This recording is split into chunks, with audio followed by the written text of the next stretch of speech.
Vou fazer aqui a minha confissão. Se tem uma coisa que eu acho chata nesse mundo, chama-se Facebook. Eu já, desde o começo, aquele monte de coisa, gente, coisa passando. Eu falo, cara, para com isso aqui, mano.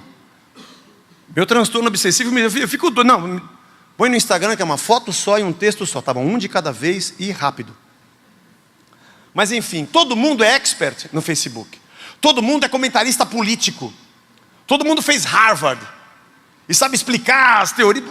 Mano, é a turma do amendoim. E crentes querendo provar que estão certos. Esse é o pior. Ô raça desgraçada que é crente, meu. Eu não posso falar isso porque ele tem a graça de Deus, não é desgraçado. Mas entenda a minha gíria. Porque crente é aquele que acha que Jesus Cristo morreu para dizer que você está certo. Vou na igreja, leio a Bíblia. E ele sai apontando que todo mundo é pecador, todo mundo é errado. E ele quer provar que ele está certo. E é bem aquele cara que enche a tua paciência amanhã. Segunda-feira é dia disso. Que provavelmente ele vai ouvir a pregação que fez na sua igreja, que no caso sou eu que estou fazendo. E amanhã vai meter o pau no que eu falei para você e vai encher o seu saco por causa disso. Estou dizendo para você o que passa pela minha cabeça, qual é o alvo que eu quero alcançar. É que o cara liga, quando ele está pulando do jogo para a novela, ele passa naquele canal que o cara já está pedindo dinheiro que nem um louco, porque a igreja só pede dinheiro.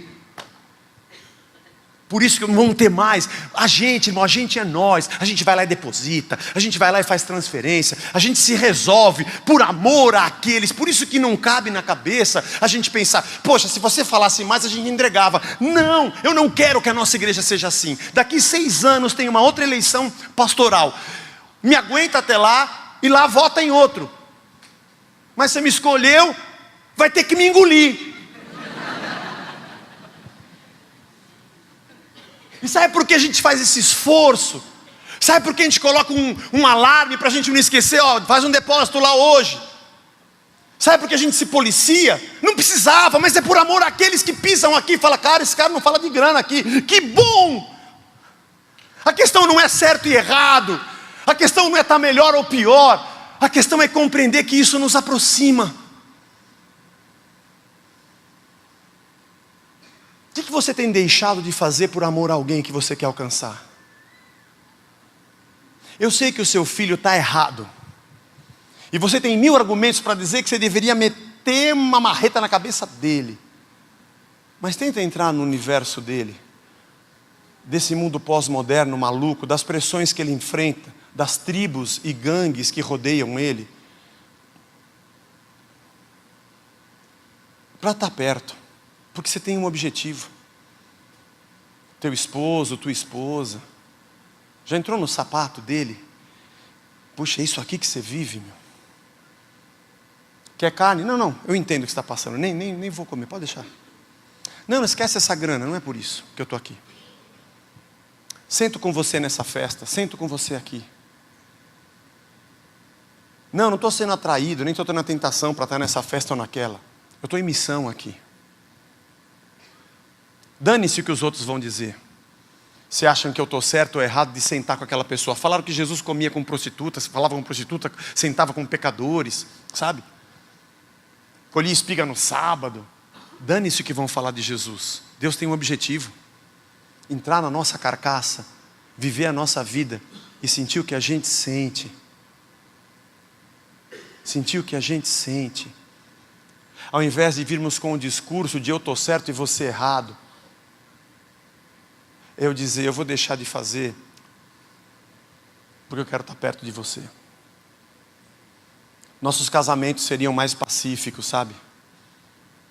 Se ao invés de a gente ficar discutindo para falar quem está certo, a gente mudasse de atitude por amor a quem está ao meu lado. Se ao invés de eu quebrar o pau com meu filho, eu entrasse no quarto e jogasse videogame com ele, desse risada com ele. Se ao invés de dizer que meu pai é um quadrado com a cabeça, eu pegasse a caixa de ferramenta para ajudar ele a apertar um parafuso. Se ao invés de eu querer dar uma de santinho e dizer que só eu estou certo no departamento que eu trabalho, eu ouvisse a dor das pessoas e compreendesse o que eles estão passando. Ainda que estejam perdidos no pecado. Você vai dizer assim, mas você então é conivente com o erro dele? Claro. Deus também é com o nosso. Ou não? Ou você acha que Deus nos ama porque a gente é certinho? Só você e eu sabemos o que passa pela nossa cabeça, os pecados que nós fazemos. Se Deus fosse nos matar por isso e nos rejeitar, Ele estava perdido. Ele caminha com os nossos tropeços, porque Ele tem um objetivo. Assim nossos pais andaram com os nossos. Assim nós andamos uns com os outros como irmãos na mesma comunidade, numa igreja. O que Paulo está ensinando nesses 2 capítulos é muito mais do que uma carne, ou uma cultura greco-romana, ou a cultura judaica, ou dinheiro, apesar desses assuntos estarem dentro. Ele não está discutindo a plausibilidade de você fazer ou não fazer alguma coisa. O que ele está discutindo é o que você está fazendo como sacrifício, já que você observa Cristo e fala, eu quero ser assim. Brad Paisley é um cantor country americano, deve estar no top 10, é um dos mais requisitados, só faz grandes shows. Ele é um cristão. A carreira dele não é de músico cristão, de músico gospel, ele é um cantor country. Mas é muito difícil você ver uma canção dele que por trás não tem uma cosmovisão cristã, uma maneira de enxergar as coisas como um cristão. Essa música saiu no primeiro álbum dele. Ele conversou com o seu amigo, que era o seu parceiro para escrever a música, e eles falaram, vamos fazer a sua mãe chorar, porque ele era um filho adotivo. E eu, quando eu vi a primeira vez essa música, eu gosto muito dele como compositor, como guitarrista, que ele é muito bom. E eu não conhecia essa canção, quando eu conheci, eu chorei. Primeiro por ver a cena e o que representa a adoção, mas por essa frase que demonstra um resumo do Evangelho de Jesus Cristo. Eu gostaria de ser pelo menos a metade do pai que ele não precisava ser. Porque ele não precisava ser, você sabe, ele não precisava ser. Um rapaz que vai se casar não precisa procurar uma moça que já tem um filho, né? Procurar uma moça que não tem filho, virgem, para começar a minha vida. Mas a perspectiva daquele que foi adotado, de pensar, ele não precisava ter feito isso. É muito comum você encontrar um casal que teve um filho que eles não queriam ter. Aconteceu. Foi uma obra do acaso. Puxa vida, não tomou pílula, ei, não colocou preservativo, a gente tinha enchido a cara. É muito comum você encontrar alguém que tem um filho que não queria ter. Mas alguém que adota, ninguém adota sem querer ter. A adoção é um movimento divino, que está dentro do coração do homem. De deixar a sua liberdade, a sua condição, para entrar dentro da vida de um alguém que passa por uma dor ou por um abandono. Por isso, quando eu ouvi essa canção, em que um garoto diz, uma mãe solteira quando sai para um encontro é como se fosse uma entrevista de emprego. Será que vai ser aprovado ou não? E o cara sempre foge quando descobre que ela tem um filho. Até o dia que um cara chegou para ir com ela no cinema e falou, vamos com a gente. E eu ouvi ele pedindo ela em casamento do meu quarto alguns meses depois, e eu orei para dizer, aceita mãe, aceita. E quando eu olho para todas as coisas que esse cara fez por mim, que eu chamo de pai a partir dos 5 anos de idade, eu fico pensando como é que a gente saiu de uma coisa tão bagunçada para virar uma família. E a única coisa que eu posso dizer é que eu quero ser pelo menos a metade do pai que ele não precisava ser. Ele não precisava ser. Ele podia ter escolhido outra moça. Deus não precisava ter feito o que Ele fez por nós. Amassa a criação e faz outra. Ou dá salvação para eles, perdoa, mas não quero ninguém na minha casa sentado na minha mesa, nem me chamando de pai. Salvar já é muito. Ainda quer ser filho?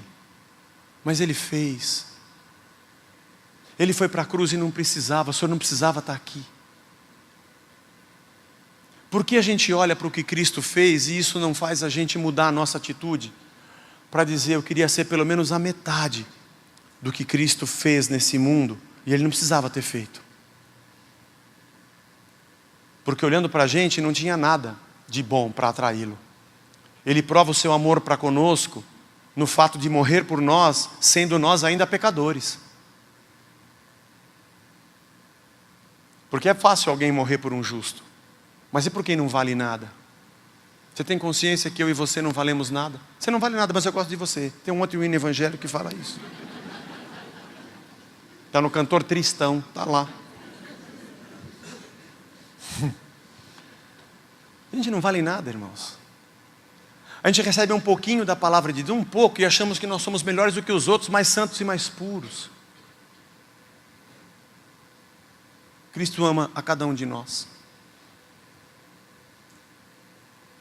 No meio desse monte de besteira que a gente faz, Cristo nos ama, Ele ama você.